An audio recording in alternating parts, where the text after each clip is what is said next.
जनगणना है होने वाली, चलो करें इसकी तैयारी। जनगणना है होने वाली, चलो करें इसकी तैयारी।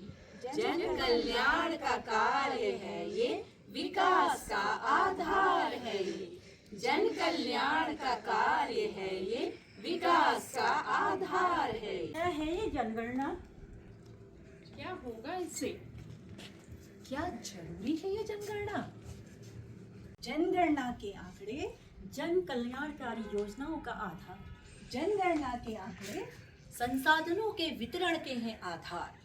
जनगणना के आंकड़े निर्वाचन के परिसीमन के आधार। जनगणना के आंकड़े जन कल्याण का आधार। जन कल्याण का आधार। इस बार की जनगणना में बड़े क्रांतिकारी परिवर्तन हुए हैं। पहला परिवर्तन तो ये है कि हम स्वजनगणना कर सकते हैं, और इससे भी बड़ी बात यह है कि इस बार की जनगणना डिजिटल हो रही है। हम ऑनलाइन जनगणना कर सकते हैं। और तीसरी बात, पहली बार जातीय जनगणना होनी है। तो चलिए आपको ले चलते हैं जनगणना ट्रेनिंग की ओर, जहां विभिन्न विभागों से आए हमारे प्रगणक और सुपरवाइजर ट्रेनिंग ले। नमस्कार। नमस्कार मैम।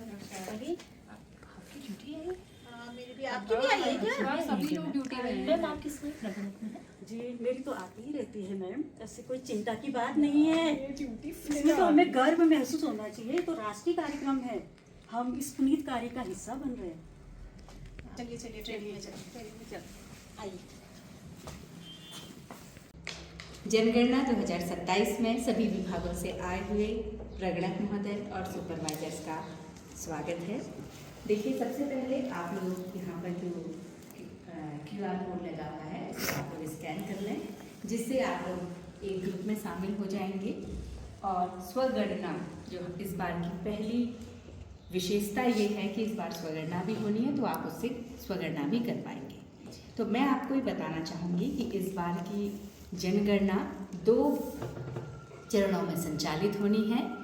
पहला चरण जो है वो है मकान सूचीकरण या मकानों की गणना 2026, और द्वितीय चरण जो है वो है जनसंख्या की गणना। तो पहला चरण हमारा 25 अप्रैल 2026 से 24 मई 2026 तक होना है, जो कि एक समयबद्ध कार्यक्रम है।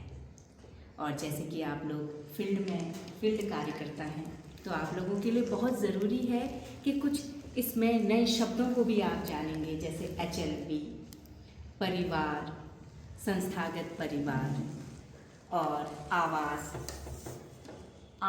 है संस्था, इस तरह के बहुत सारे, और नजरी नक्शा, ये सारे महत्वपूर्ण अवधारणाओं से आपको परिचित होना होगा। और आपको एक HLB आवंटित की जाएगी। सभी प्रगणक महोदयों को एक HLB आवंटित की जाएगी। HLB का मतलब वो होता है कि जिस क्षेत्र में आपको काम करना है, एक HLB में एक प्रगणक कार्य करेंगे और 6 प्रगणक के ऊपर एक सुपरवाइजर काम करेंगे। मैम, ये HLB क्या है? इसका फुल फॉर्म क्या है? किसे कहते हैं HLB? जी, बहुत अच्छा क्वेश्चन, क्योंकि आप लोगों ने शायद ये क्वेश्चन नया, ये वर्ड ही नया सुना है। हम सभी लोगों ने HLB का फुल फॉर्म होता है हाउस लिस्टिंग ब्लॉक, मकान सूचीकरण ब्लॉक। इसका मतलब ये है कि एक HLB जो एक प्रगणक को आवंटित किया गया क्षेत्र, जिसमें उसे जनगणना का कार्य या भवन गणना का कार्य करना है।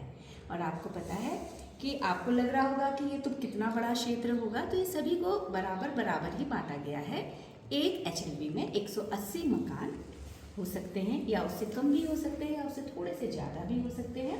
और एक HLB में 800 की जनसंख्या होगी, या कभी कहीं पर उससे ज़्यादा भी हो सकती है।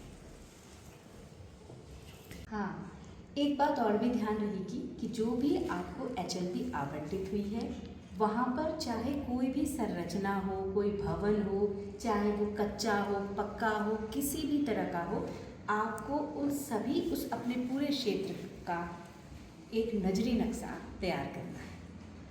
मैम, ये नजरी नक्शा क्या होता है? इसका क्या मतलब हुआ?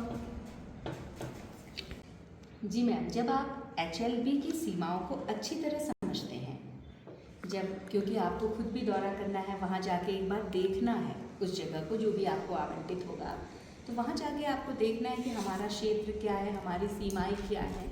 तो जब आप उस क्षेत्र में जाते हैं तो आप एक स्वयं से एक नक्शा तैयार करेंगे, और वो नक्शा जिसमें कि आप सभी प्रकार के भवन, संरचनाएं और जनगणना मकानों की संख्या, ये सारी चीज़ उसमें आप दिखाएंगे। और सबसे बड़ी बात कि जो लैंडमार्क होते हैं, किसी भी जगह को हम किसी लैंडमार्क से जानते हैं ना, कहीं पर इम्पोर्टेंट लैंडमार्क होते हैं, तो वो भी आपको उसमें चिन्हित करने, सभी सड़क, खाली जगह, सभी। और ये बात मैं सुपरवाइज़र्स के लिए कहूँगी कि सुपरवाइज़र्स को सिर्फ अब उनको भी जो नजरी नक्शा बनाना है, उसमें वो सिर्फ और सिर्फ लैंडमार्क को ही चिन्हित करेंगे। मैम, ये नजरी नक्शा हम बनाएंगे किस तरह से? अच्छा, देखिए, मैं आपको नजरी नक्शा बनाने का बताती हूँ कि किस तरह से हम बनाएंगे।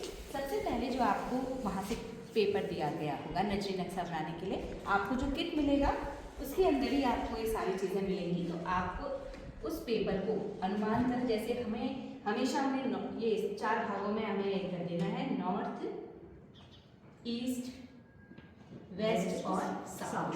तो इस तरह से हमको पेपर को ये ध्यान रखना है कि हमारी जो पेपर की ऊपर की साइड होती है वो हमेशा नॉर्थ होती है। तो नजरी नक्शा हमेशा नॉर्थ और वेस्ट से बनना शुरू होगा, मीन्स कि यहाँ से मकानों की गणना यहाँ से शुरू होगी और ये ईस्ट और साउथ और ये इस तरह से ईस्ट और साउथ में आके पूर्ण हो जाएगी।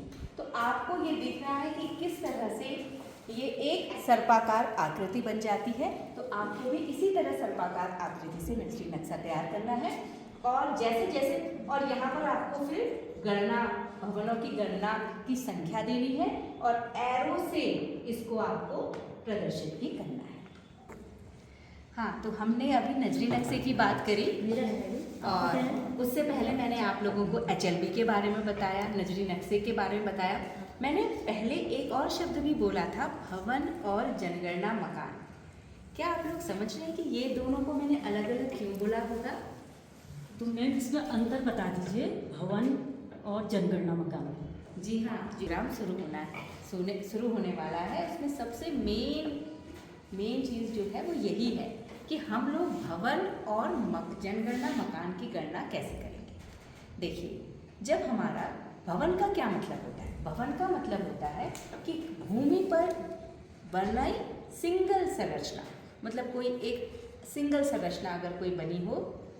और भवन को आप क्या कहेंगे? जिसकी 4 दीवारी हो तो छत ना हो तो क्या वो भवन होगा? नहीं होगा वो भवन? नहीं। हाँ, उसके लिए एक बात आप ध्यान रखिए, किसी भी भवन में छत होना बहुत ज़रूरी है। अगर छत होगी तो हम उसे भवन कहेंगे, चाहे वो कच्चा हो, पक्का हो, कैसा ही भी हो।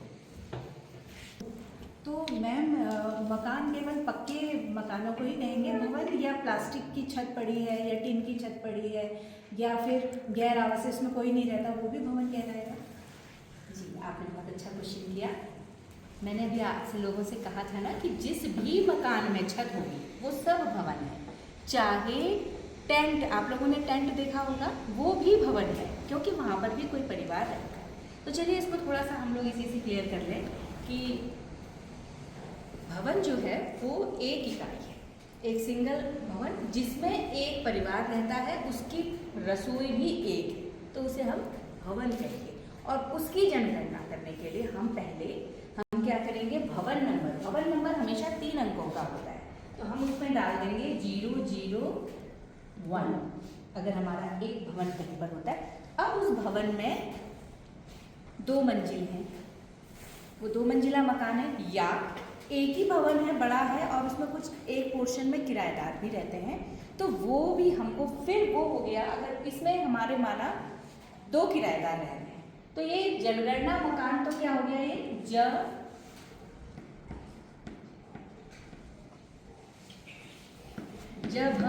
क्या हो गया? 001 और जनगणना मकान संख्या इसकी क्या हो गई?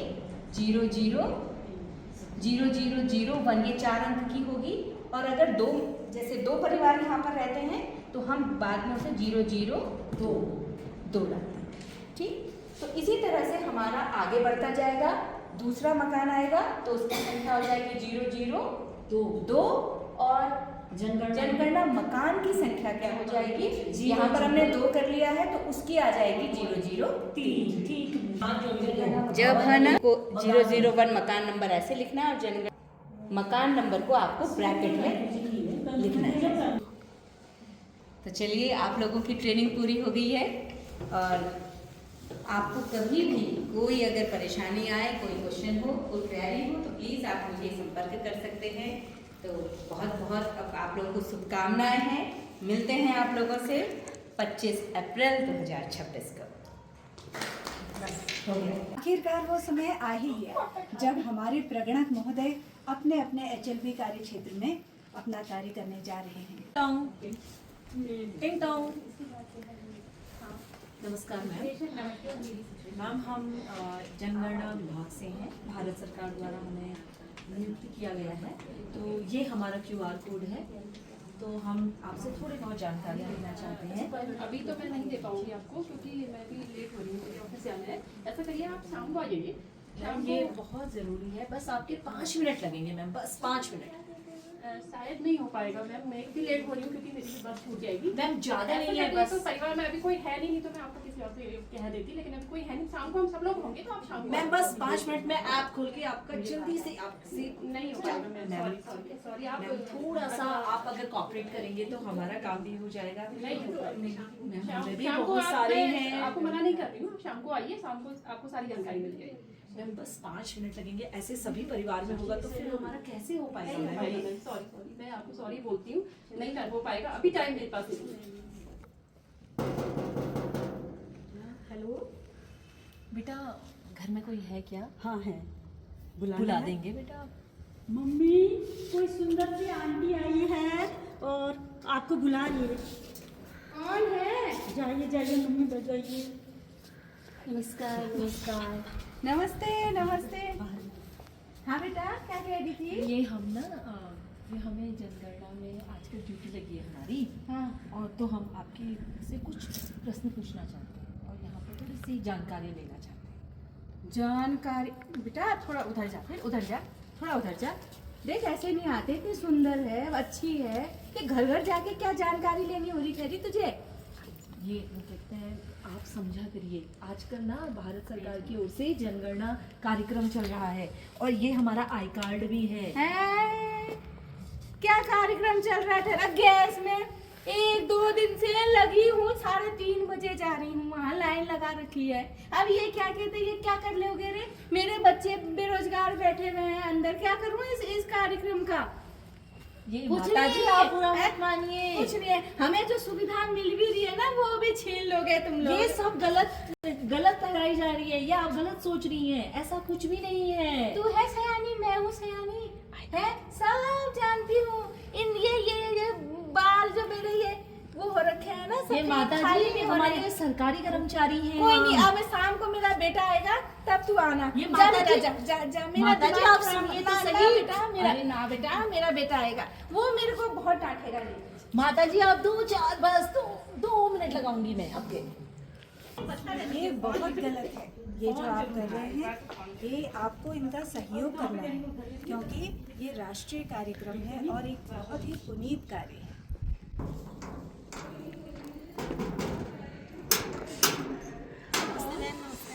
नमस्ते मैम, नमस्ते, कैसे आना हुआ? ना मेरी ड्यूटी लगी है। अरे आपको जनगणना। पता होगा ना जनगणना 2027 जी जी ये इस बार डिजिटल हो रही है ना, जी। तो उसमें मेरी ड्यूटी लगी है। तो मुझे आपसे कुछ सवाल, यानी वो 33 सवाल हैं, जी। वो पूछने थे। लेकिन उससे पहले मैं ये जानना चाहूँगी कि क्या आपने स्वगणना की है? जी जी कर लिए जी, मेरे बेटे ने की, वो कह रहा था मैं कर अरे लूँगा। मैम, ये तो आपने बहुत अच्छा किया, आप तो कितने जागरूक नागरिक हैं। और इसमें मैसेज भी आया और आईडी भी दिए, जब आप लोग आएंगे तो बताना क्या। हाँ, वो आईडी बता दीजिए।